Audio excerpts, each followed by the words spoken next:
Ya, ini nggak mungkin cash lah kebayar.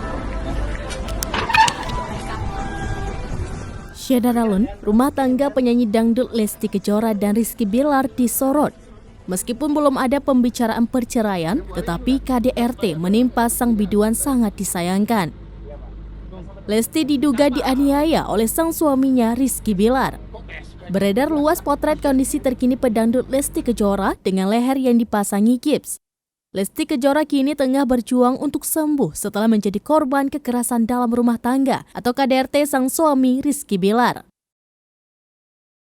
Imbas tindakan Rizky Bilar membuat tulang leher Lesti Kejora bergeser. Melihat hal tak terduga tersebut, Indra Bekti mengaku tak tega dengan kondisi Lesti Kejora. Indra Bekti juga mengaku sangat menyayangkan tindakan KDRT yang dilakukan Rizky Bilar terhadap Lesti Kejora tersebut.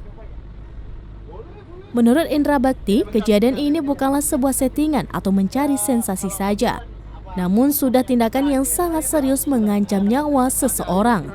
Lesti Kejora ternyata sudah keluar dari Rumah Sakit Bunda Jakarta. Sebelumnya, Lesti Kejora beberapa hari menjalani rawat inap akibat mengalami KDRT dari Rizky Bilar. Kabar itu diungkapkan oleh rekannya sesama pedangdut Saipul Jamil.